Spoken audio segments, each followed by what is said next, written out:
Hey everybody, welcome back to the internet. We're mostly back to normal by now. The only part on me that still hurts quite a bit is my V-neck, but other than that I'm pretty much fine. So let's start with a choosing beggar conversation here. How much? What size are you looking for? Like full 1080 logo, banner, profile pic, etc.? Isn't it just the same price? Well, not really, because it's based on how long it will take me to do. So for example, a small profile pic would be much quicker than a banner because of the size. Oh, okay, well it's just like for my Instagram page, so it doesn't need to be big. Okay, let's say like $20 then. 20? Yes. For a picture? Yes. Okay, well it's actually for my birthday, so could you give me a discount please? Wait, it's your birthday today? Tomorrow. Oh, no way! What? It's my birthday tomorrow too! Oh, happy birthday! So can I have the discount? How much were you thinking? 50%? Yeah, that sounds fair. 50% off because it's your birthday. Thanks. No problem, that'll be $20. You mean $10? Why? Because you took 50% off for my birthday. Yeah, I know, silly, but I added on 50% because it's my birthday. F you. Huh, so if you can reverse the birthday discount and actually get paid double while you work on your birthday? Man, I should have reached out to YouTube and got double ad rates or something. Alright, now we have... You see that thing in your hands? I want it. It's mine. Give it to me. So around Thanksgiving, I decided that I wanted to make a pie for my mom and bring it to Thanksgiving dinner. My mom has celiac, so she typically misses out on the pies since she doesn't want to make everybody eat gluten-free crust when they don't have to, even though they really aren't that bad. However, since I'm a procrastinator, I waited until Wednesday night to even go to the grocery store to buy what I needed. I managed to snag the last gluten-free pie crust they had, which was great because I really didn't want to hand make it. Cue the entitlement. The pie mom walks up to me and holds out a hand. So me, being a dummy, thinks she's asking for a high five, so I high five her.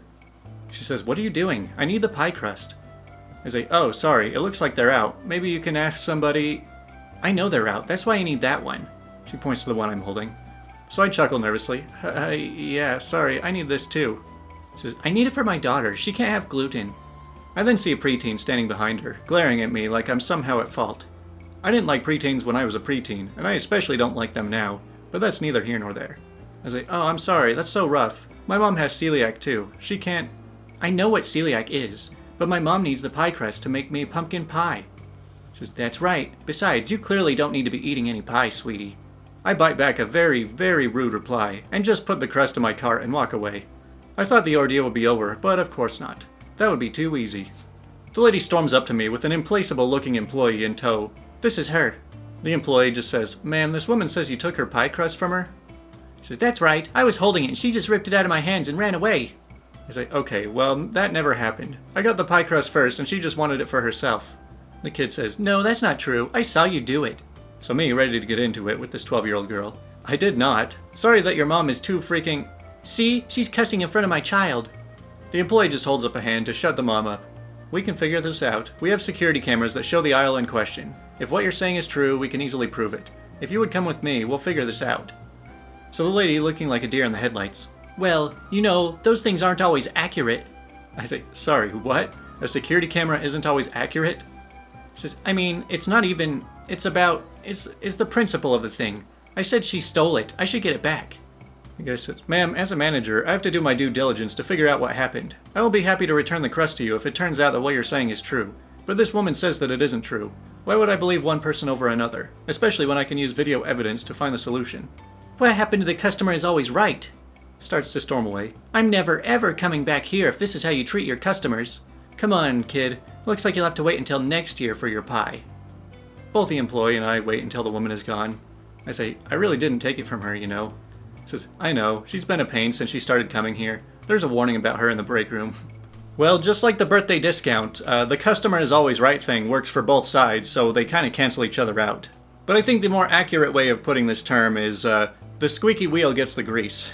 The person who complains the loudest gets what they want. Next up we've got, "Want me to cover up my tattoos?" "Sure, you never said with what." So let's set the scene. So this was a few years back. I have quite a few tattoos. Basically all on my chest, upper back, top half sleeves, and one on the inside of each forearm. About 15 centimeters across. These last two are what started it all.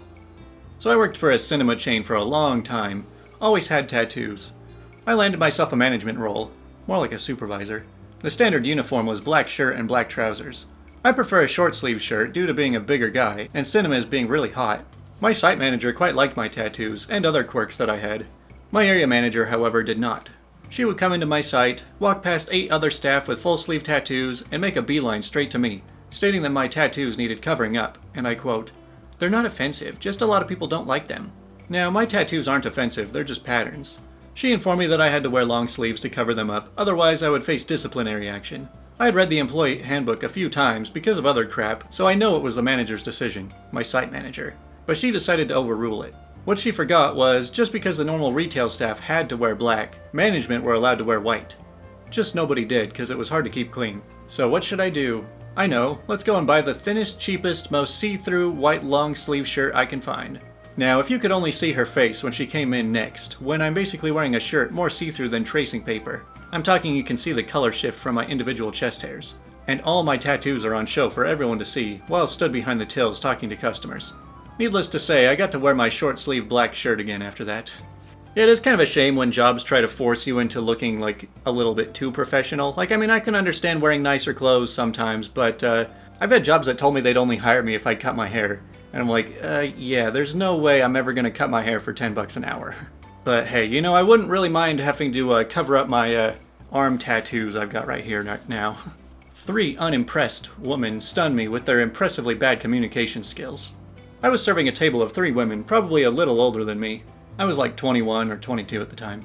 They seemed nice, they used their manners, they kept a light rapport with me. They weren't extremely picky with their orders. I dropped off their meals to their table, refreshed their drinks. They thanked me and began eating. After a few minutes, I circled back to check on them and ask how everything tasted. One woman spoke for the table and said, "Fine." They had all started eating, but were now sitting, hands folded, not touching their food. I asked if everything was alright or if I could get them anything, and they all said no. Something seemed off, but I already felt like I was pressing them, so I left the table. I came back a few minutes later, and there was no change in their demeanor. I asked again if there was anything wrong, or if the food was cold. They all certainly said no. I asked if they would like me to send a manager over, something I rarely pitch to people, and they all shook their heads violently. At this point, I know something is wrong, but don't know why they won't say anything. I'm trying to be super nice and express concern, but since they won't speak up, I'm not sure what I'm supposed to do. After a while, I came back to the table and asked if they wanted boxes for their mostly untouched food. They all said no. I asked if they didn't like what they had ordered and if they wanted it comped.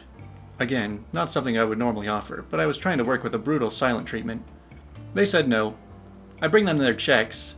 They all paid separately, and they paid and left. I went back to the table to collect the checks, and in one of the books there was a note that read, "We found a hair in our food. We were not impressed." Then they all stiffed me. On the plate of the woman who wrote the note was a singular, short, dark hair which very clearly didn't come from me, as I have long red hair pulled back into a ponytail. Why they all refused to eat their food, and stiff me after one of them found one hair, baffles me to this day, especially since I made every effort to assist them when I noticed they weren't eating. The moral of the story is really meant for the folks dining out. If something is wrong, use your big girl or big boy voice, and just tell the server. We aren't mind readers, and we depend on those tips. We very much want for you to enjoy your food and time out, so trust me, we will do anything to fix a simple problem like a hair in your food. But if you refuse to say what's wrong, how do you expect anyone to help? Wow, that's gotta be one of the weirdest things I've ever heard of in a restaurant. But you know, this doesn't even really have anything to do with the restaurant itself. It's just these types of people that like to give the silent treatment, or you know, just ghost people, thinking that if you just ignore people that all your problems will go away. Alright, now we got some revenge called A Client Refused to Pay, so I had some fun. So when I have the time and come across interesting projects or clients, I take on one-off assignments to create websites, graphics, applications, etc. for said clients. I recently had a client for whom I created a website. Their old website looked like it was created in the early 90s, but it drew a lot of traffic, so the need to update was clear. Like always, we first agreed on the scope and design, and my client showcased his competitors' websites for me, explaining what kinds of things he absolutely wanted for his site, but better, as he put it. I then had him sign a standard contract and pay a small upfront fee. Everything went smoothly and I got to work. So after the project finished and I sent an invoice to my client, he told me that he won't be paying anymore. During the few days that I had worked, he had watched some YouTube videos about creating websites, and he had come to the realization that he, without any prior experience in web design or programming, could create an equally impressive site in pretty much the same time as I had, and so he didn't feel like he should pay me anything extra. I reminded him of the contract, and he flat out said that I am free to take him to court, but he won't be paying me. Obviously, I had no intention of taking him to court because it would result in more headache than it would be worth, but I wasn't just going to let this slide. This website was already live and teeming with visitors, but my client, although they were a newfound web design professional, hadn't realized that I was still the only one who had access to the site's backend, which meant that I could make any changes to the site and he couldn't do anything about it. So I remembered how he had told me about all his competitors' websites. I figured the appropriate response would be to write a script that replaces his company contact details and opening hours with those of his competitors. Every time the site would load, the script would randomly show one of the competitors' contact details instead. I also made it that the contact form request would be sent to a randomly selected competitor's email. I chose not to inform my client of this and went to enjoy my vacation. Within a week, I received several emails and a call about my client's concern that something was wrong, that he hadn't received a new client through the site in almost a week, even though the site's visitor count is much higher than before, thanks to the new design and improved SEO that he hadn't yet paid for. I let him know what I had done, and I told him that I would undo it, but it would take me about an hour, for which I would be charging. Since I was on vacation, I'd apply the rush fee stated in the contract for that hour, and of course, I told him that this would all be added on top of the original fee that he owed me, plus interest for late payment. Naturally, this led to insults and threats being thrown in my direction, to which I calmly responded that I will begin work once I have the money on my account, and if he doesn't want to lose any more customers to his competitors, he'd best man up quick. He tried calling me immediately, and I just declined the call. After the second attempt to call me again, I sent him directly to voicemail. I received an express payment to my account the very next morning. Wow, that's actually pretty hardcore. I guess that's why you should never assume that you are just as capable as the professional that you're paying. Because good luck on doing that on your own. Alright, we got a pretty big question of the day today, which is, Redditors who rage quit a job without thinking. What was the last straw? Working 12-hour days, for weeks on end. The day before Christmas, they came in and told us that even though the company gave everyone the day after Christmas off, my line still had to come in. I literally turned away from the meeting, grabbed my gear, and walked right out the door. Yeah, I'm surprised there's not more people who just quit their job because they're forced to work on Christmas. So I worked at a movie theater in my hometown all through high school. When I moved for college, I was able to transfer to a theater owned by the same company in my college town. The manager at the new theater was absolutely terrible. They were demeaning to the staff, they fired people for not selling reward cards, and they scheduled mandatory all-hands meeting with less than 1 week's notice. At one such meeting, 7 a.m. on a Sunday by the way, some of my coworkers were falling asleep. To wake them up, our manager made us stand up, do 5 jumping jacks, and sit back down. They did this every time someone fell asleep during the 3-hour meeting. After around the 4th or 5th time, I decided I'd had enough, and didn't stand for our punishment. My manager singled me out, asking why I refused to participate. I replied, "We're not children, don't treat us like we are." I was 20 at the time. My manager replied by suspending me for a month, right there in front of everyone. I promptly replied, "I'll just freaking quit," and never went back. No regrets. Oh, you didn't want to stick around for the whole kindergarten meeting? So this happened 2 weeks ago. I was going out with some friends and I tore my ACL. I told my boss I couldn't come in for a while because of this. I'm a chef, so there's no way I can work with a torn ACL. However, my boss failed to understand that and said that if I didn't come in the next day, I would be let go. I quit on the spot. Yeah, that's just kind of one of those, you can't fire me because I quit. So I worked at a Red Lobster for a few years in college. Didn't really have any complaints. It was what it was. Right after graduating, I moved to another town, and I was able to transfer to one near my new location. Worst experience of my life.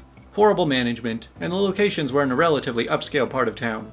So there were much better alternatives for seafood, so the customers were always crappy as well.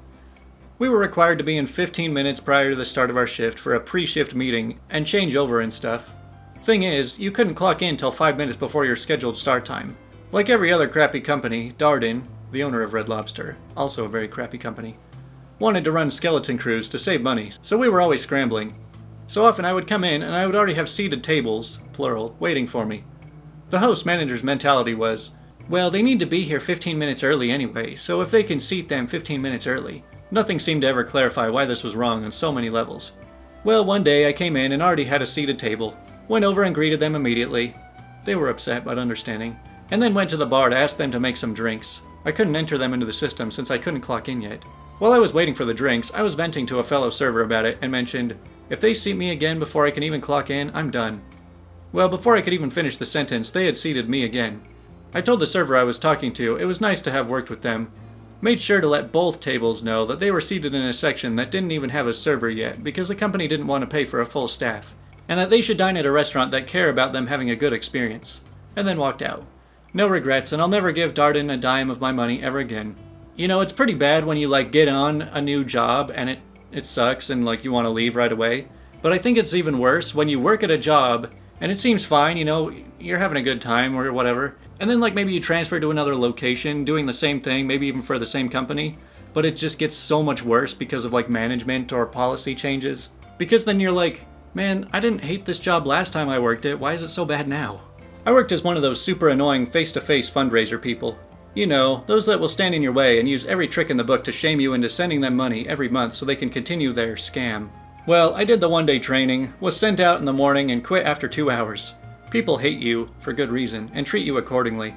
I found out soon after how the money is really spent for the most part, and have been super against this specific type of fundraiser, especially since they ruin the face of actual fundraising. So now I just ignore them as good as possible, and warn my friends not to work for them. Yeah, it's always the scam places that are always picking up the really desperate hires. I worked at a gas station deli, and right before I went in for my shift, my mom called me to tell me my sister had been rushed to the hospital, and that I needed to go there to be with the family. I called my manager, and they said find someone to cover your shift. I called a few people, and one person said they would come in and cover my shift. I called my manager back and let them know that so-and-so was covering my shift, and they said, okay. I came in 2 days later for my next shift, and the manager started flipping out on me because they were effed because I didn't show up for my shift. I proceeded to remind them that I had to go to the hospital for my sister, and that so-and-so was covering my shift. She then proceeded to tell me how so-and-so didn't show up, therefore it was my fault, and that I cost them money and all this BS. I was like, are you freaking kidding me? I'm sorry you were too methed out to remember our call, but I had a family emergency, so F you and F this place. I walked out the door and proceeded to F them one more time. Yeah, I feel like once you have somebody else agree to take your shift, it becomes their responsibility. So I worked at a small, family-owned restaurant for over a year. All I did was wash dishes. The owner hated me and always made my shift miserable because her creepy husband loved being around me and talking to me, and she accused me of hooking up with him more than once. My last straw was her calling me a filthy whore in front of not just my coworkers, but also some customers. I was 15. Yeah, welcome to the world of overprotective, paranoid, jealous types. My wife was about to give birth, and I took the job as a temp thing. Was only there for 3 weeks. I just moved to the city. I worked there while I continued to look for an office job in engineering. The super I called to let know my wife was having contractions and her water broke told me to get to work and that the baby wouldn't be born till later anyways. I said no, I'm driving my wife to the hospital now, and he told me to get the F to work. I simply said, I quit, and hung up on him. 10 days later I found a job, and I've been employed there for 4 years now. Man, what is with all these places not understanding what an emergency is? Well, looks like that's all for today. I hope you enjoyed the video being a little bit more back to normal, I guess. Also, I hope anyone who's playing Classic WoW is having a good time too. I'm playing on the most populated server, which means I usually have to wait at least a few hours in queue just to get in. So at least it forces me to play the game in moderation, and then I can actually get things done while I wait in line, like make videos. So thanks to everybody who watched today, and I'll talk to you guys next time.